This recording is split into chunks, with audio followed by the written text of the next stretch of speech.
known Doug for quite a number of years. We first became acquainted when he was actually running for the county executive of Montgomery County, and then during his many-year tenure there. First met Doug Duncan in 1994 when he was running for county executive in the Democratic primary, and I was working for one of his opponents. Doug is the embodiment of an authentic person. He is very smart. He is politically savvy. Compassionate leadership, clear direction, vision. Very, very much attuned to community need.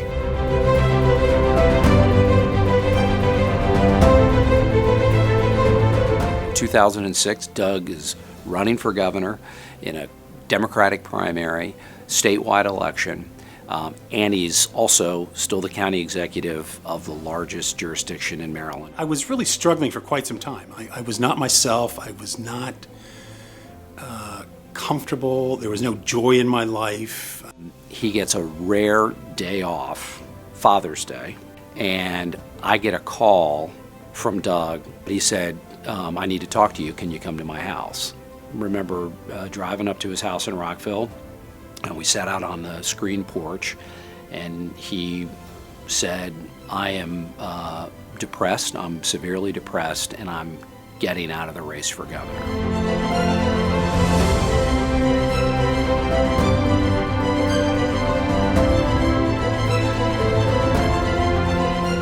The courage for me was in saying, I can't do this alone, I need help.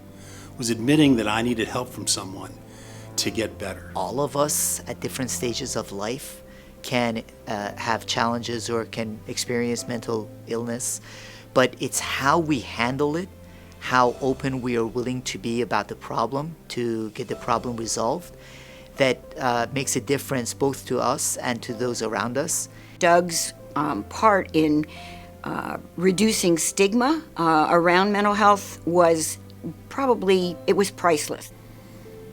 It's so painful to see people suffering from this, knowing that they can get the treatment, they can get better.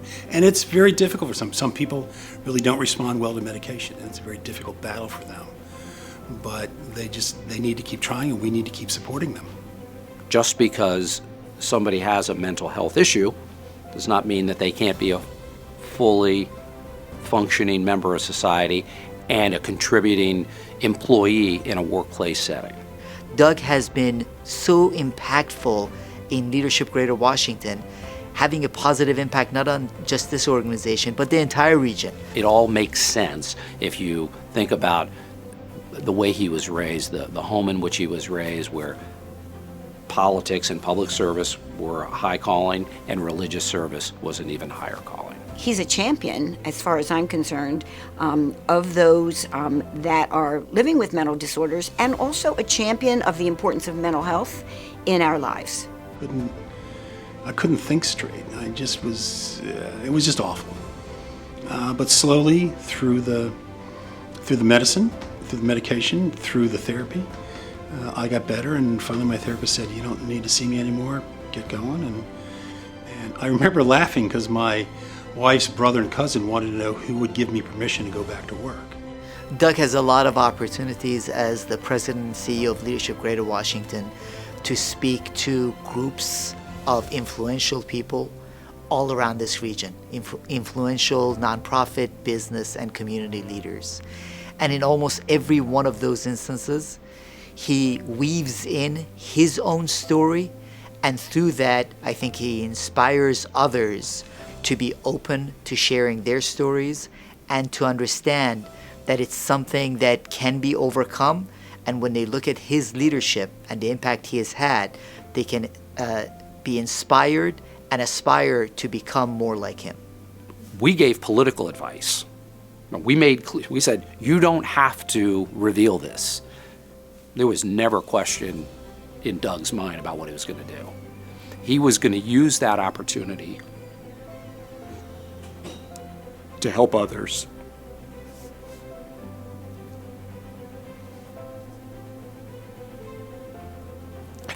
And it was bold, and it was brave. And I'm proud of him for it.